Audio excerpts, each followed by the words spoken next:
I'm Sharon Constanson. I'm chairman of the South African Chamber of Commerce, and as with everyone else, we've all been impacted by the coronavirus. Some people have been hit very hard, some people have not been impacted that dramatically, and others have had an opportunity for economic generation through businesses and helping communities. If you look at today's day and age, where are we? We're in a space of what we call VUCA, an acronym for volatility, uncertainty, complexity, and ambiguity. Today, we are experiencing massive degrees of uncertainty and ambiguity in our lifetimes, such that many of the world's populations cannot deal with the change that has happened, either personally or collectively.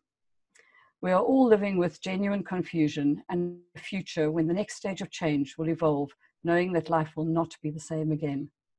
That sounds trite and overplayed, but one fact we know that we will never be the same again is the embracing of the massive collective human effort to help one another cope with current circumstances.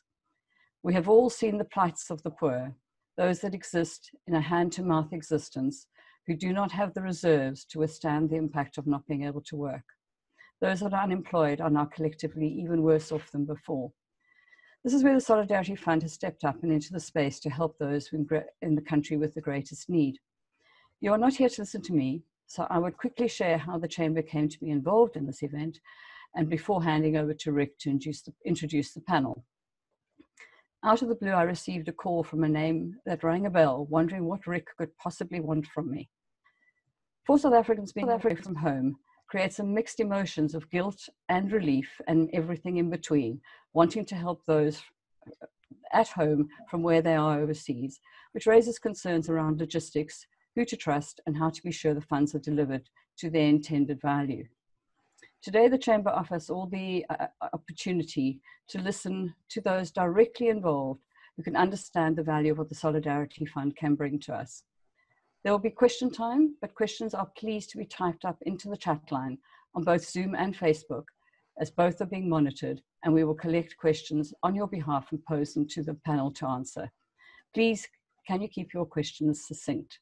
At this point, I'd like to hand over to Rick Menell, who I've come to know fairly well in the recent weeks. Thank you, Rick.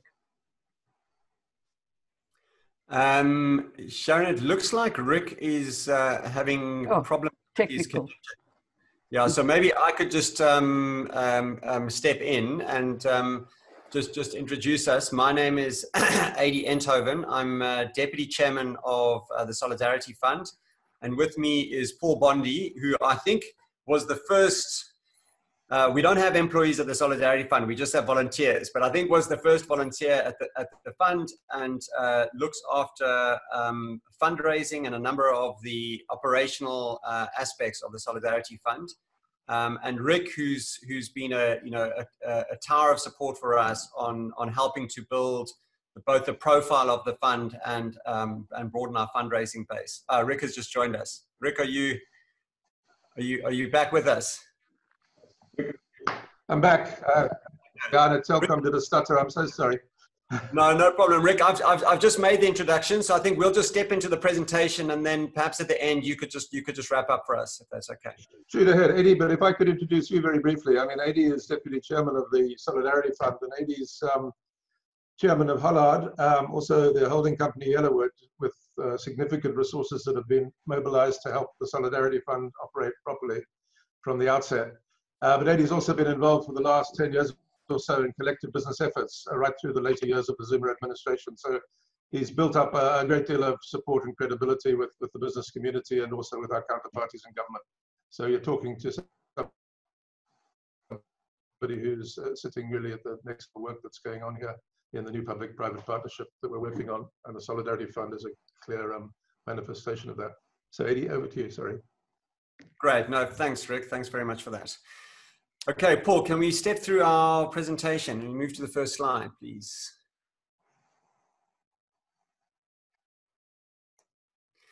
So we're going to cover off today a description basically to take you through our background, the mandate and purpose of the fund, the areas that we focused on, and just to kind of give you a sort of detailed sense of how we were set up, what our purpose is, what we've been doing, and then we can jump into kind of questions and answers. As Sharon says, you can put your questions up on the chat group, and then we can deal with them in the questions and answers. And I think we've got until 10:30 on our side, so that's an hour for this thing. Paul, it seems to have jumped to your screen has.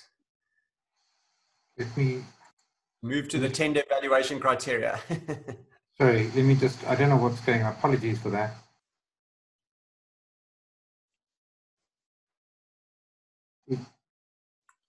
Is that better? Yeah, no, that's good. Thanks.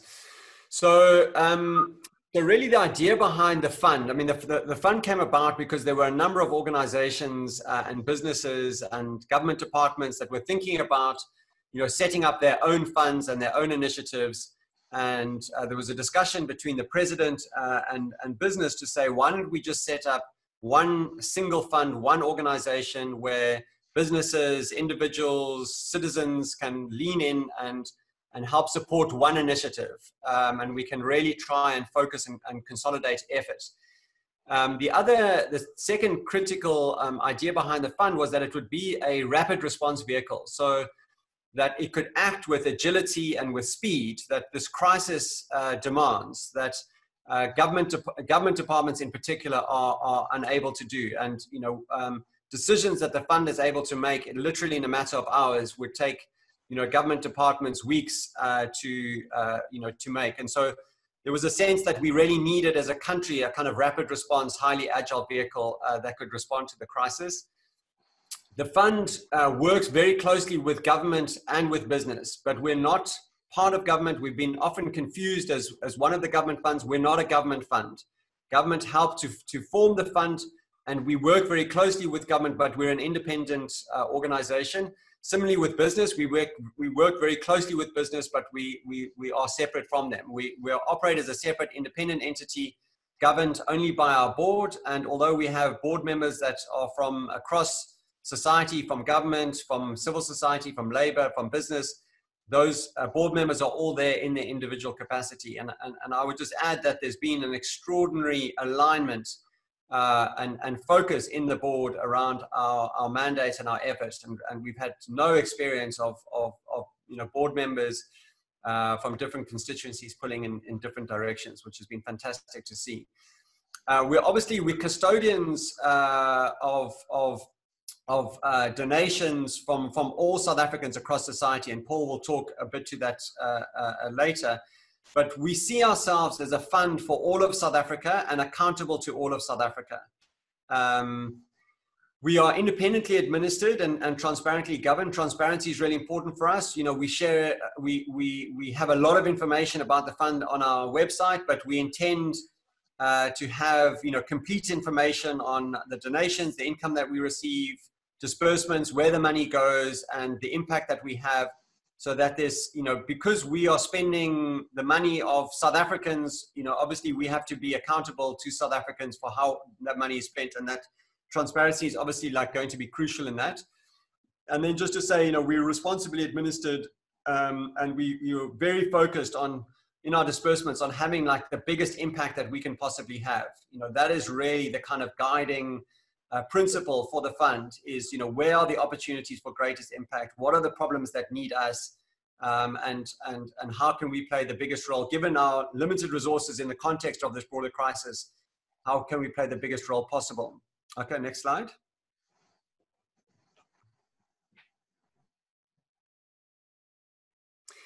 So our mandate is threefold. Firstly, to, as I mentioned earlier, to kind of mobilize and coordinate both financial and in-kind contributions. And I think in-kind contributions is very important here as well.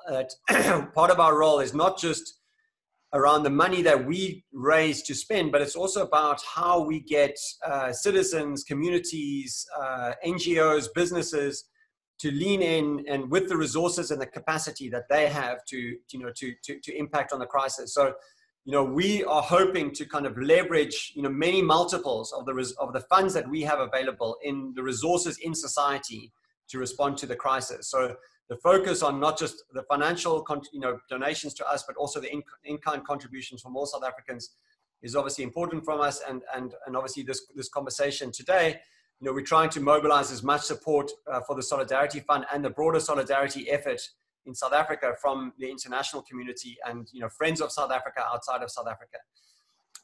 Secondly is to use the contributions to ameliorate the health crisis and the social consequence of the pandemic. So we're responsible not just for helping to support the national health response and preparing the health services for the crisis, but also in thinking about how the role we can play in supporting South Africa in the social consequences of the crisis. Obviously, the health response has precipitated both an economic and a social crisis. Part of our role is to think about how we can respond to that.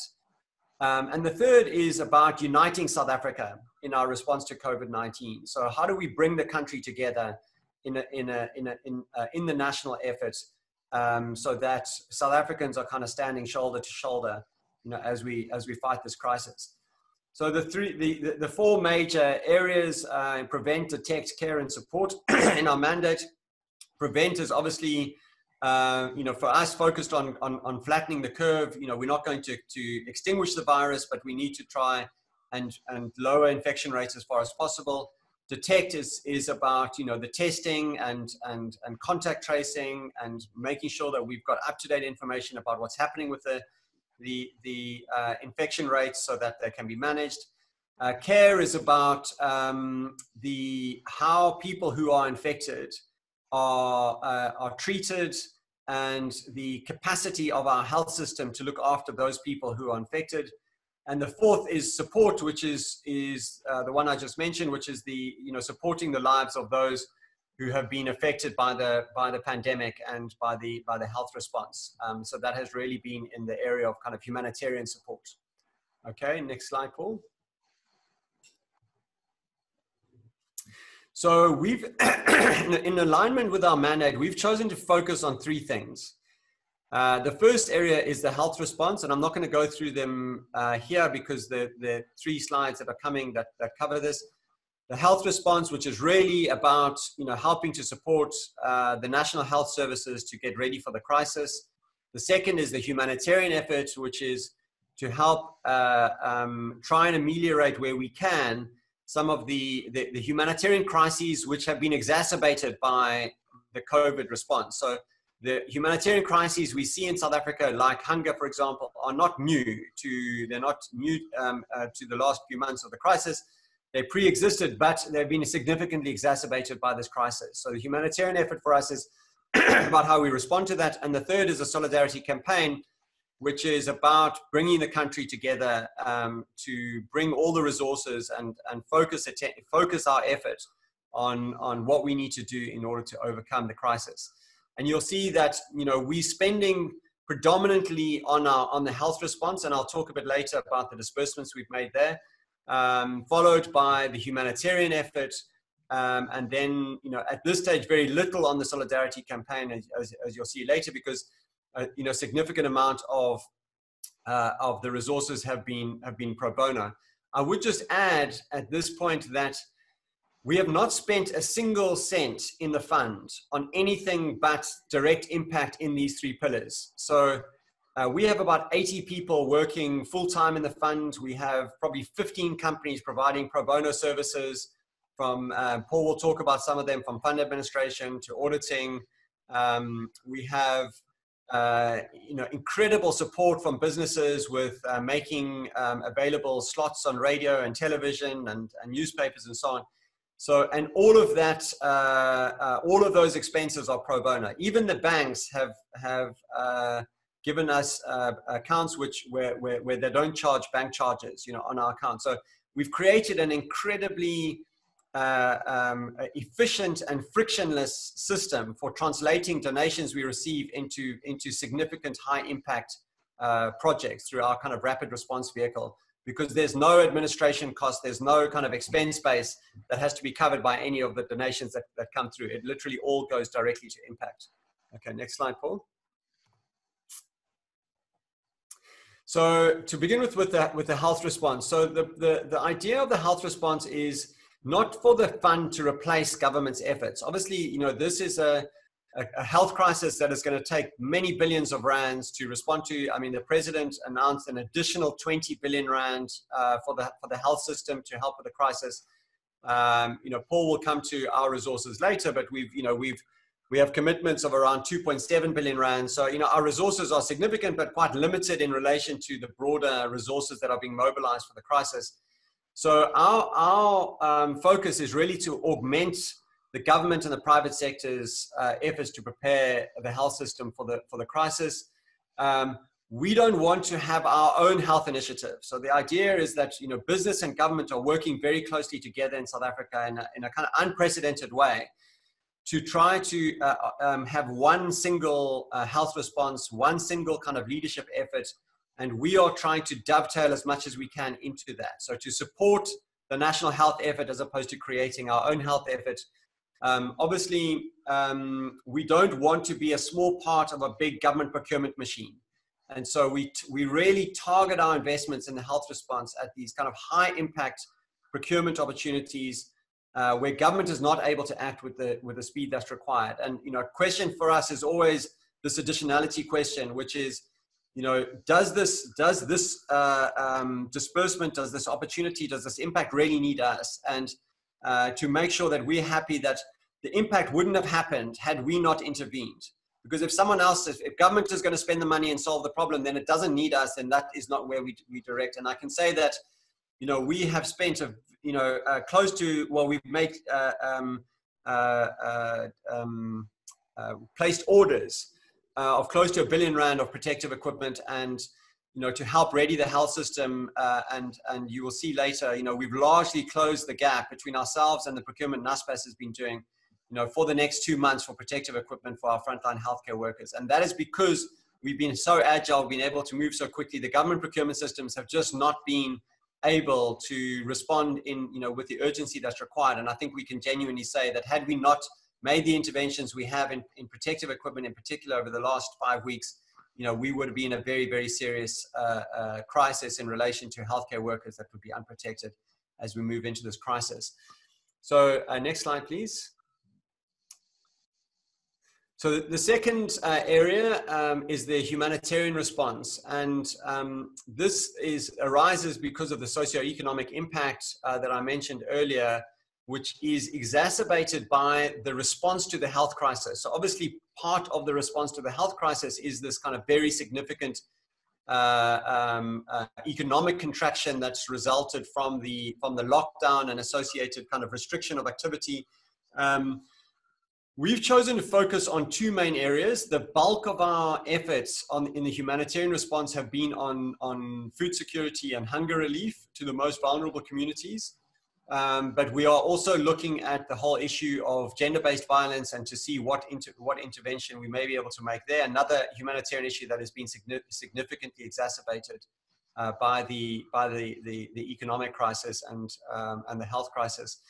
I will talk a bit later about the efforts that we've been making in the area of food security. Suffice it to say that, you know, we are, by today or tomorrow, we would have completed by a huge margin, the single largest food relief effort the country has seen in many, many years, and to provide food parcels to what will end up being close to 300,000 families across the country. And this is really, essentially the idea was that we can't, as the fund, solve the food crisis, the hunger crisis in South Africa. This is a problem which is far too big for the fund. You know, going into the crisis, there were probably 4 million people in South Africa who were kind of food insecure, hungry. That number escalated dramatically in the crisis. And, you know, this is requiring a massive government response. A couple of weeks ago, the president announced, you know, huge support for households with cash transfers of between 7 and 8 billion rand a month. So you can see this is a massive problem, requires a huge government response. The intervention that we made was really to provide immediate short-term relief in the kind of 4 to 6 weeks before the government intervention kicked in and was implemented. And so that has been kind of our contribution here, which has been absolutely critical to make sure that, that society doesn't kind of fall apart as government is mobilizing their support for households. Next slide. So the Solidarity Campaign, this is the third pillar of the fund.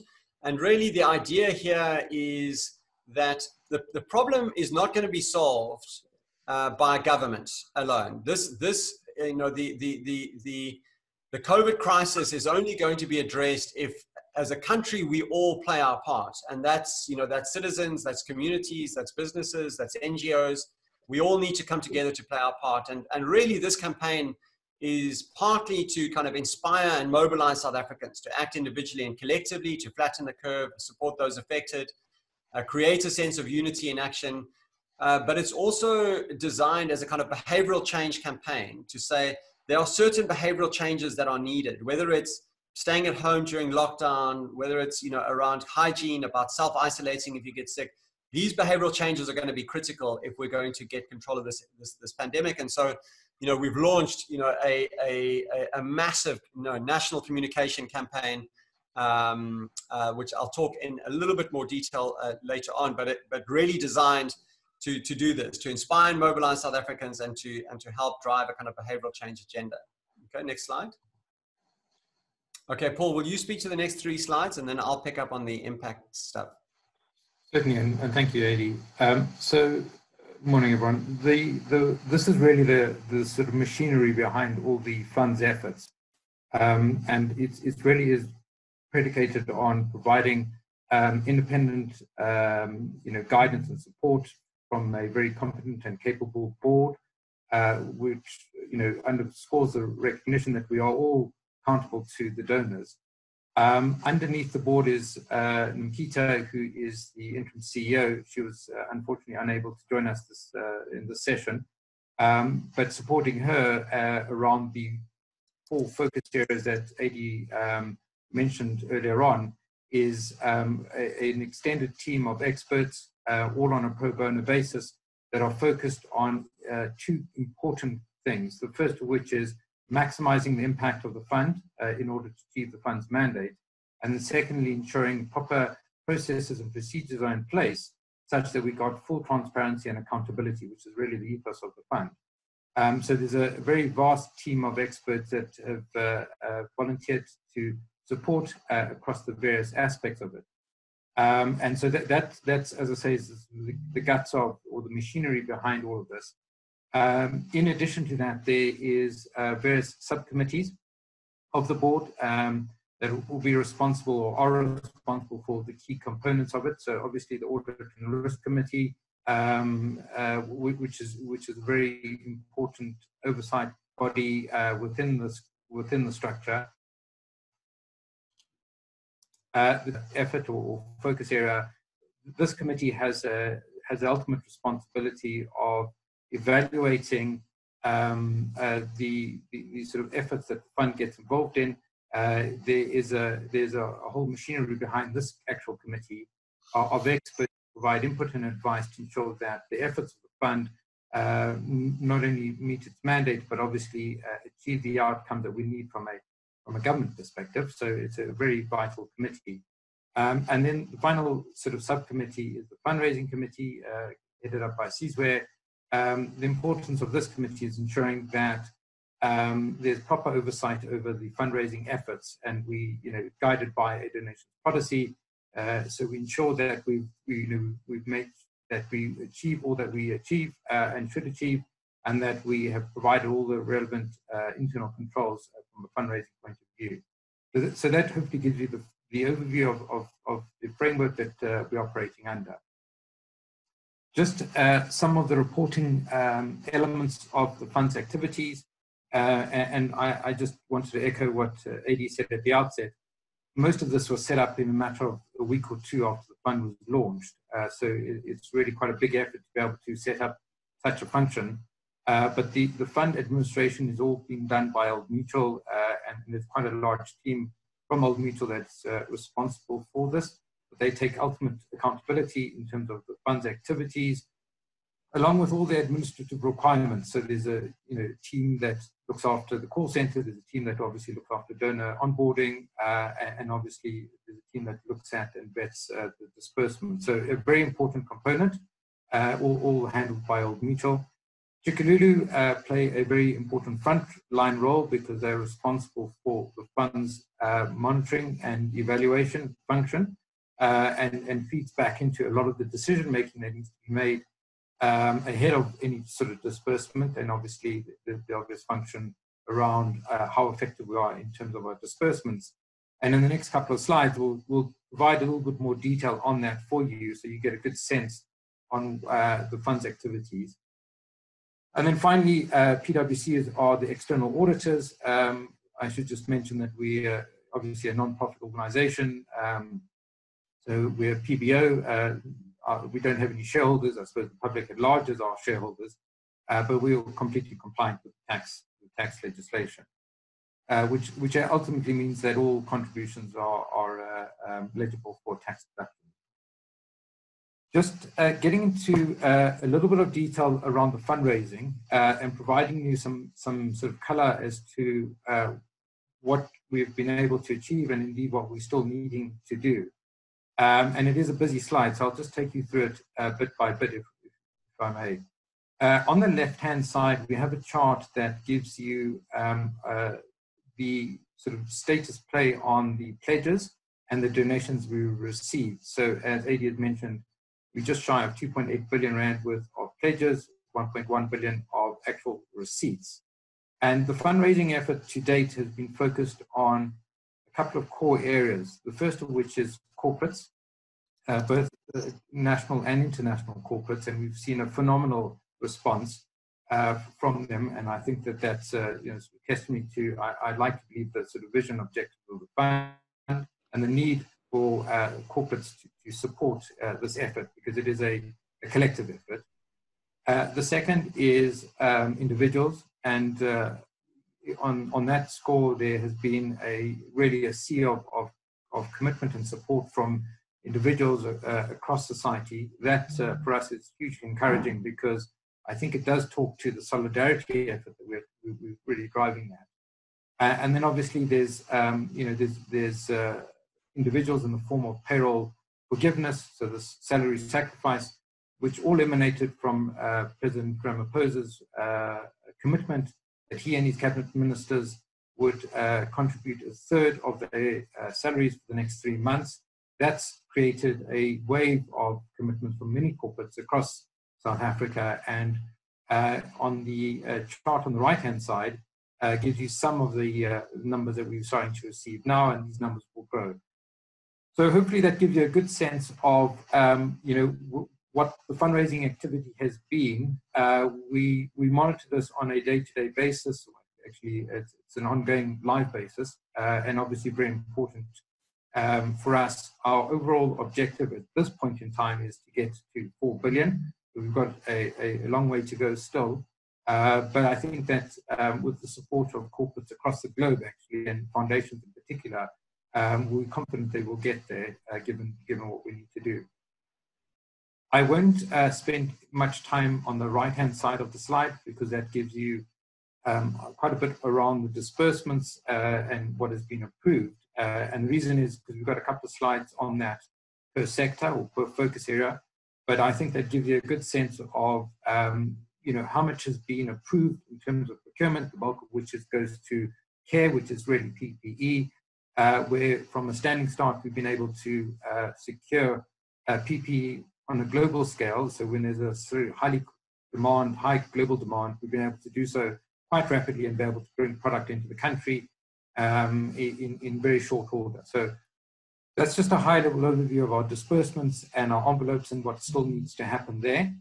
If I then just come back to the left-hand side at the bottom of the chart, as I said, we spend a lot of time monitoring on a real-time basis our donations, because clearly we don't want to make disbursements commitments when we don't have the cash to do so.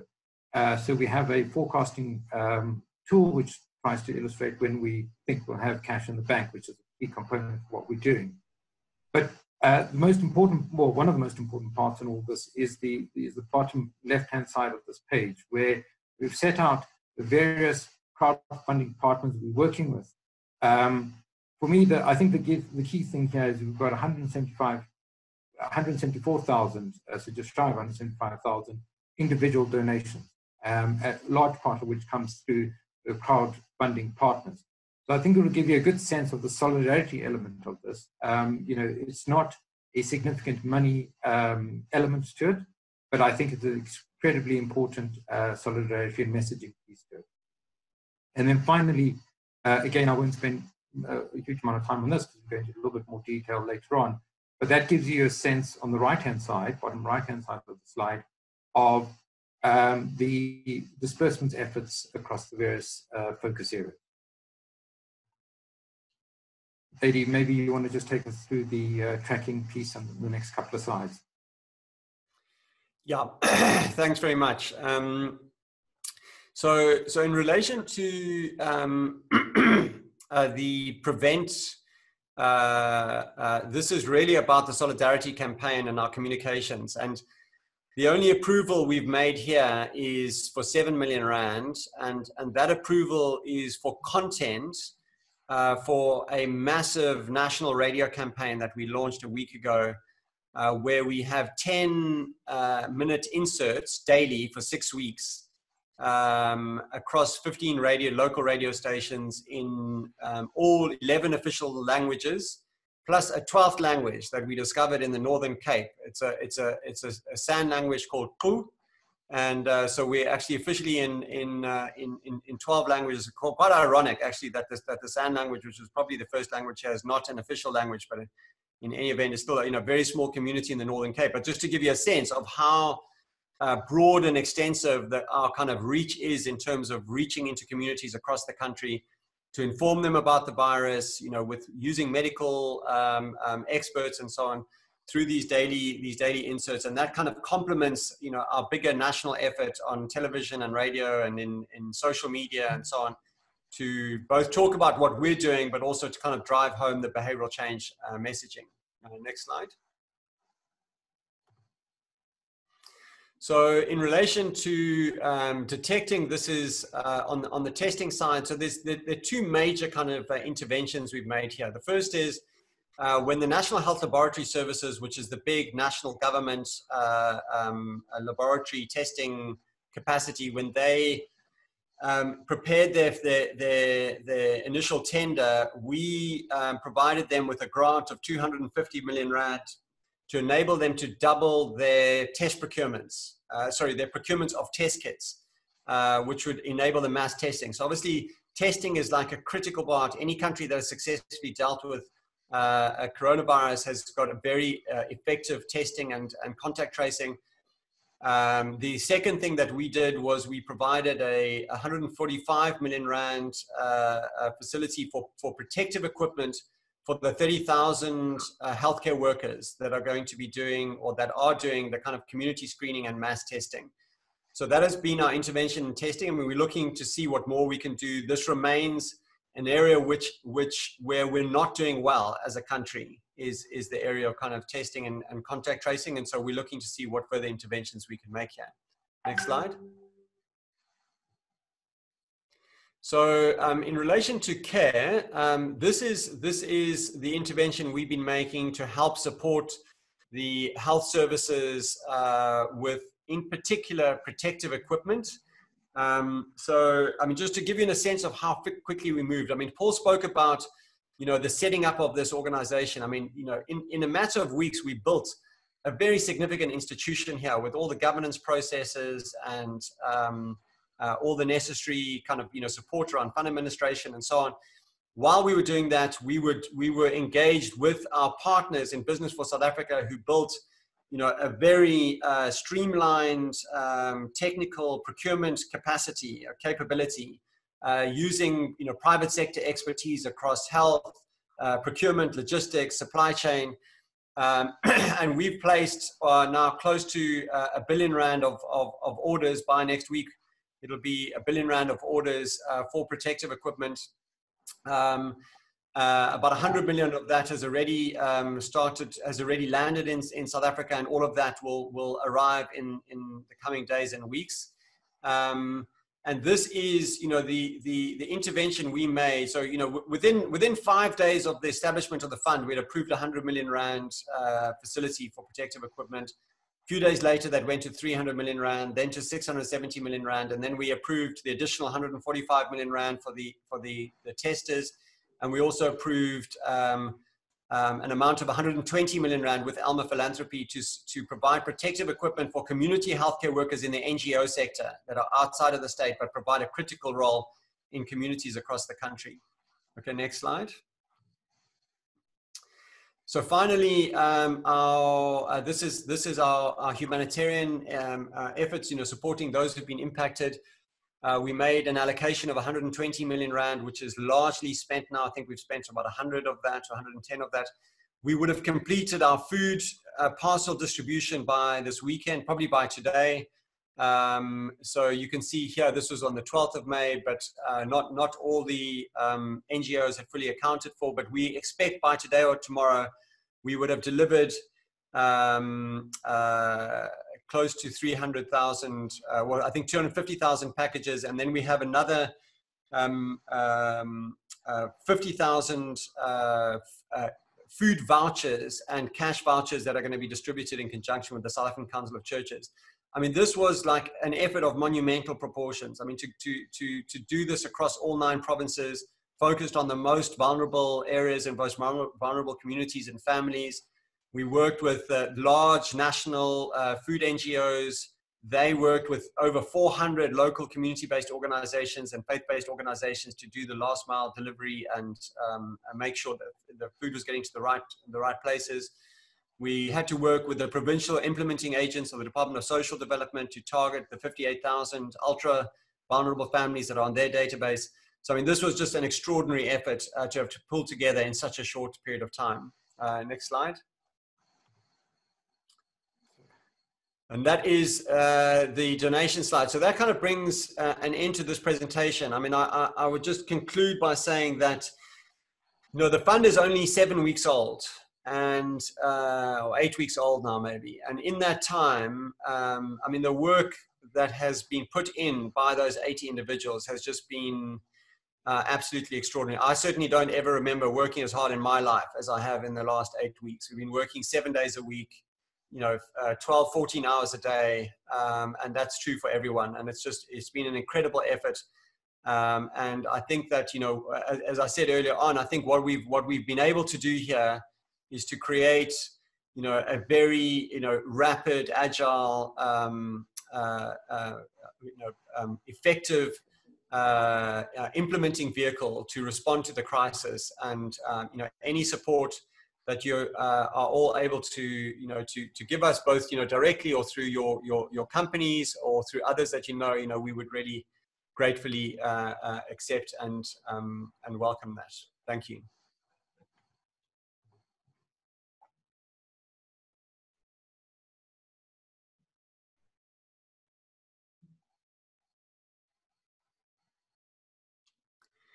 Adi, thank you very, very much for that. Totally appreciate everything you've gone through to share with us all this detail. I see we've got a few questions that are coming up on the chat line. If I could just preempt a few questions myself, and then would you like to take them straight from the chat line, or would you like me to just summarize as planned?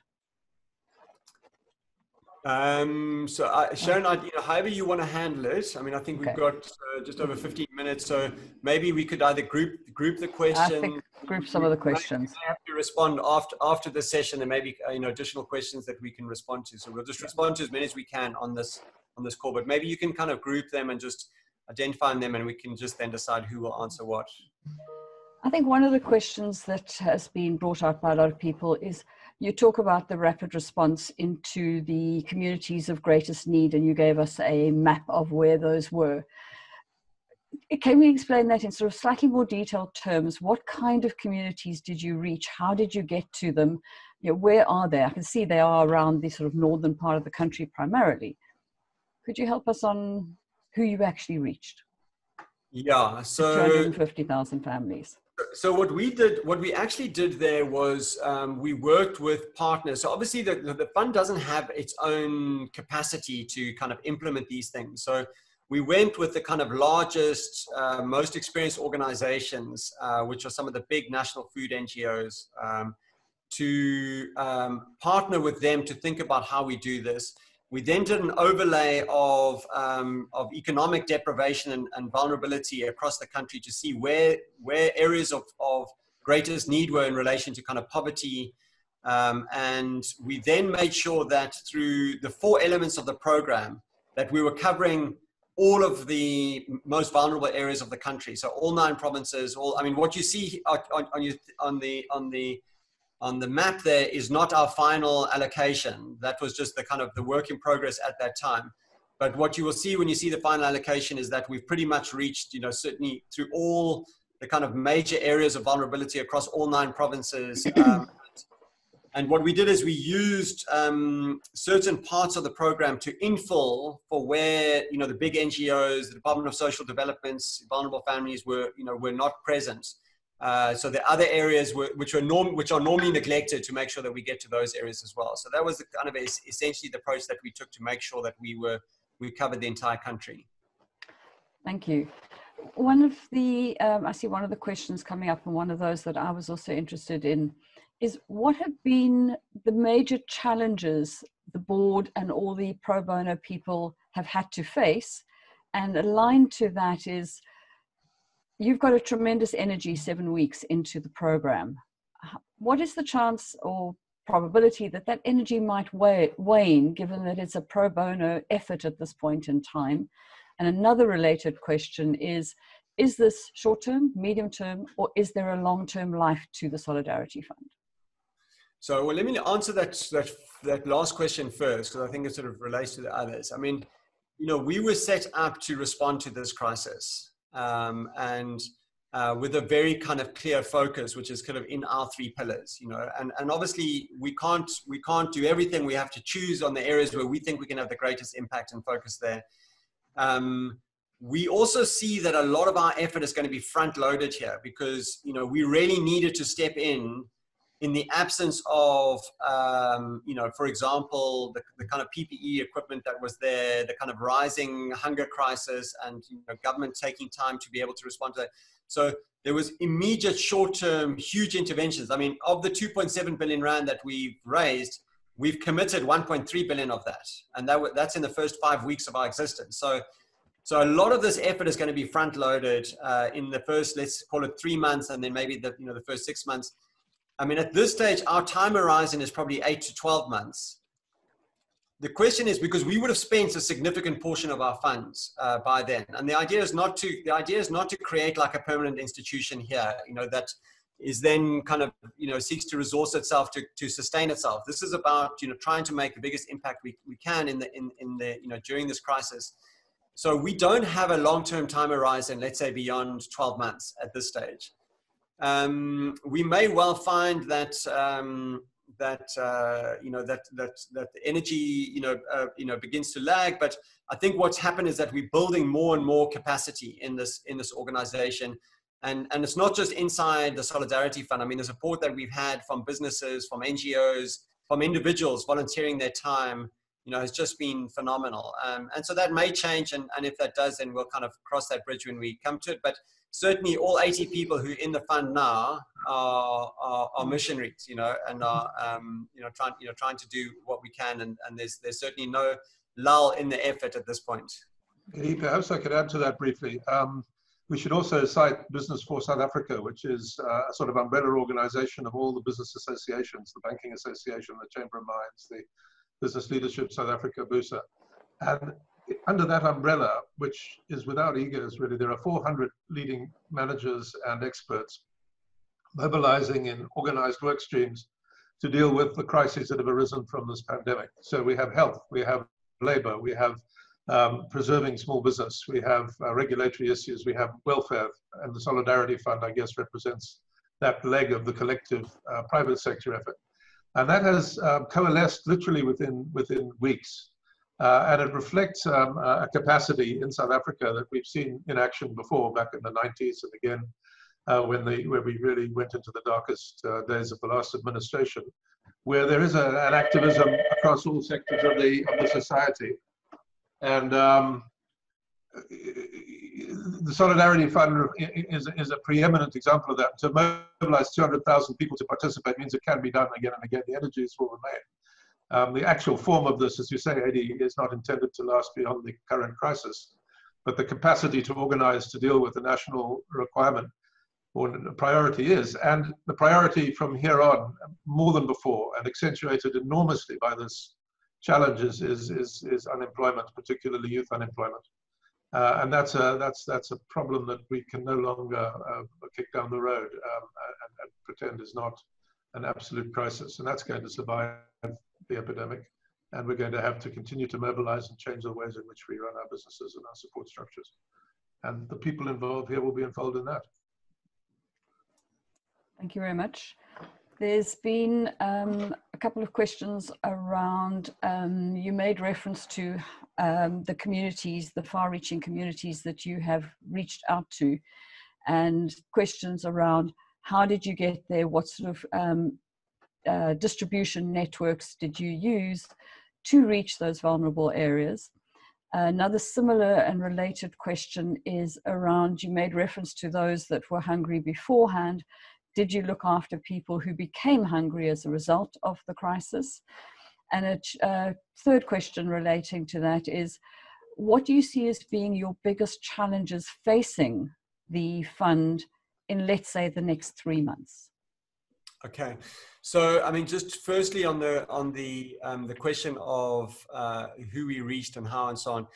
You know, we didn't determine which beneficiaries should be supported by this. You know, our brief to our partners and the partners we worked with were principally civil society organizations. You know, as I mentioned, the big food NGOs, but also the churches. You know, we working on the food vouchers with the South African Council of Churches. All the big NGOs that we're working with over 400 local community-based organizations and churches, faith-based organizations, so on. And they were the ones ultimately who determined where the greatest needs were. So we were working with organizations that have deep experience and familiarity in these communities, you know. So I think, and as Rick says, I think, you know, what's really interesting about the fund is that, you know, we're leveraging off the best capabilities, experience, infrastructure that exists in society. So whether it's in procurement, we're using the best private sector experience, skill, expertise. In food distribution, we're using the best civil society capability, expertise, and experience. So we're really kind of leveraging off, you know, that where it exists. But we didn't determine beneficiaries. We didn't make kind of food acquisitions. We had like a standard you know, food parcel that was supposed to last between 2 and 4 weeks, depending on the size of the family. What was important for us was more that communities were not left out, because what often happens with these things is that people go to where they're used to operating. So, you know, you've got lots of organizations in Johannesburg or in Cape Town and in the major centers. We wanted to make sure that we got into the deep rural areas and that into the small towns, and that we were, you know, across the entire country. In relation to the kind of challenges, I mean, the challenges around PPE have been immense. I mean, you know, what I think we all need to, you know, those on the call need to appreciate is that, you know, we're competing with 190 other countries all over the world who are trying to procure PPE, and thousands of businesses, you know, hundreds of thousands of businesses probably. So everyone is trying. You've got like a seller's market because there's so much demand in the market and there's so little supply. The supply that's available is mainly coming out of China.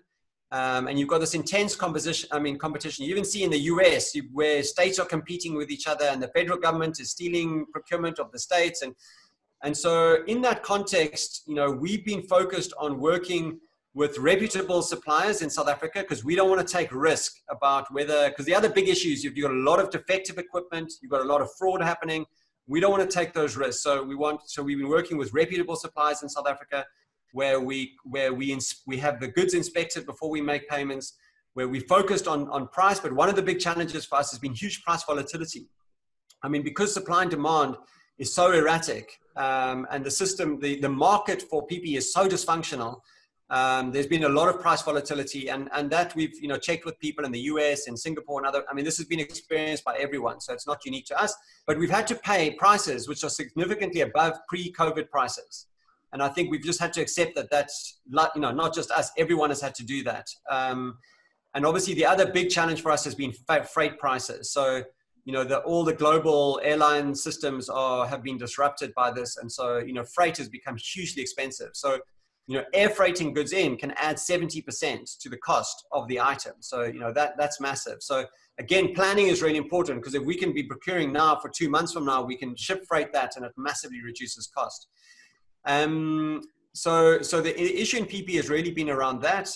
The issues in food have been, I mean, the challenges of kind of a massive national distribution program like this, and you've got, you know, in many areas you've had, you know, I mean, not affecting us, but you've had, you know, trucks being looted, you've had politicians stealing food parcels and trying to get political credit for it, you've had, you know, fraud committed by certain organizations. Fortunately, I mean, we will obviously do a full kind of tally. Fortunately, at this stage, it looks like we have not been affected by those issues.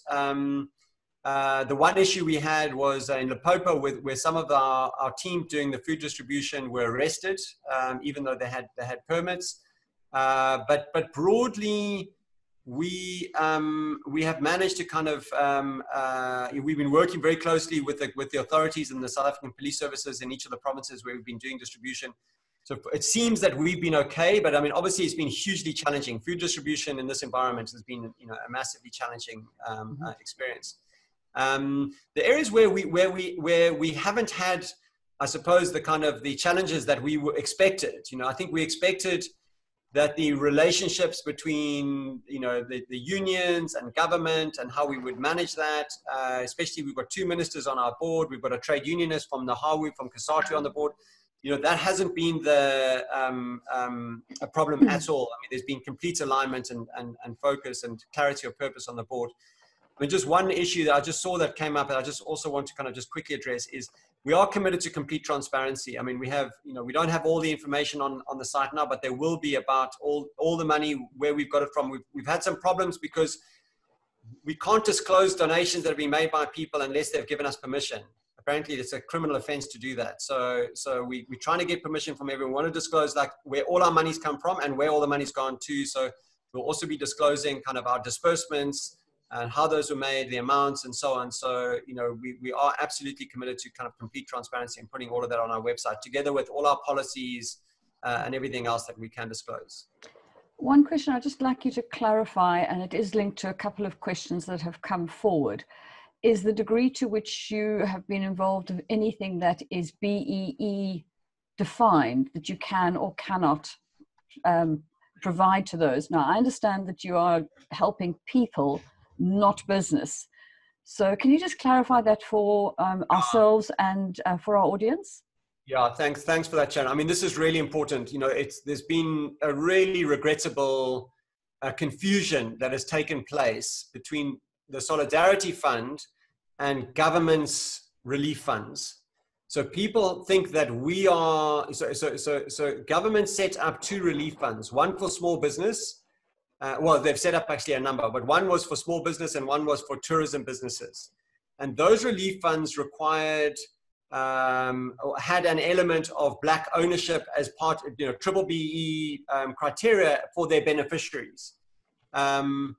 Now, that has caused obviously a huge kind of political storm in South Africa. And because this is a position publicly as government's funds, it's been confused with the Solidarity Fund. I mean, the Solidarity Fund is totally distinct from that. Firstly, those are completely separate funds. They're administered by government. Ours is an independently administered fund. You know, they're focused on business. We're not focused on businesses at all. We don't provide any support to businesses. We don't have any BE criteria in relation to our beneficiaries. Our beneficiaries are all South Africans. And we're a fund for all South Africans and accountable to all South Africans. I mean, our mandate is to unite the country, you know, in this effort. And you know, and I would go further than that and say, you know, in our food distribution, there were ultra vulnerable families we were supporting who were not South African, you know, who were foreign nationals, who, you know, find themselves in desperate need. So, you know, it's been very, I mean, I'm pleased that you raised this, because it's been a very unfortunate confusion, and people have been very angry with us, just totally unjustifiably. And also, Eddie, to add to that, on the procurement side, we are utterly focused on the most efficient and best quality. Triple B, double E is not a criterion, and we're not governed by PFMA or tendering or procurement rules by government at all. So we're looking for the best, the quickest, the most available, and the cheapest. I mean, the truth is that on the procurement, we've been procuring, given the nature of that market, we've been procuring from whoever who can provide us with the equipment that we need and where we can manage risk in relation to them being a reputable and accredited supplier. So that's the nature of this market, is we've just been out there doing the best that we can, procuring from whoever we can to get us what we need in the time that we need it at a price that we find acceptable. As a segue to giving to Rick to close for us, there have been a number of offers on the chat line from companies that have got solutions. We'll pick all of these up and make sure that they reach the required people. So there have been some offers there. Rick, can I hand over to finish? We are up. Our time is now up. Great. Well, thanks, Sharon. Well, thanks for the 70, 80 of you that joined in this morning. It's been extremely valuable for us to have an opportunity to tell you about the fund, particularly for AD to give you a first-hand response on what has been done, and Paul to let you know how well it is being administered. Just to emphasize finally, this is setting up the accountability and auditing and if you like, governance hygiene structures was priority. And although some orders were placed for face masks before these structures and protections were in place, no money, as I understand it, Paul or AD, was spent until we could account for every penny that was being laid out. So we really are doing this in a way that meets the highest private sector standards and is not a public sector affair. And we're not governed by some of the political constraints on beneficiaries and procurement.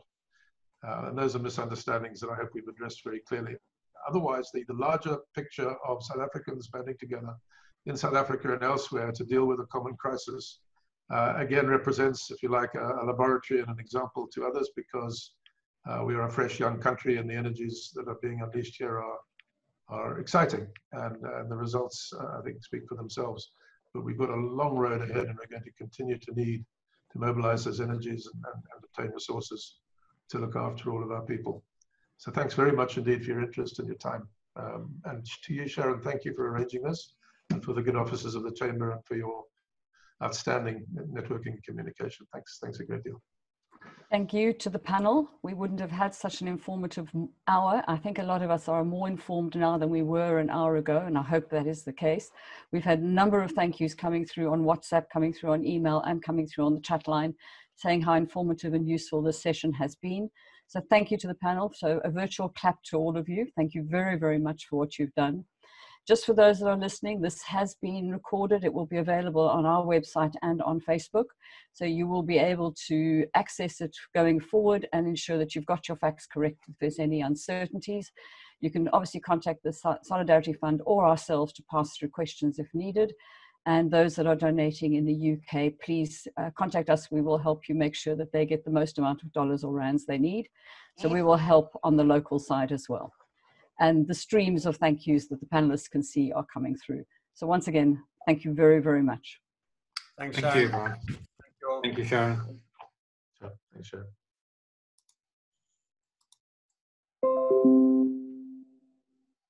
Well done, team. Sure. AD gone? We probably lost Amy. You might not have known that we said we would stay on. Can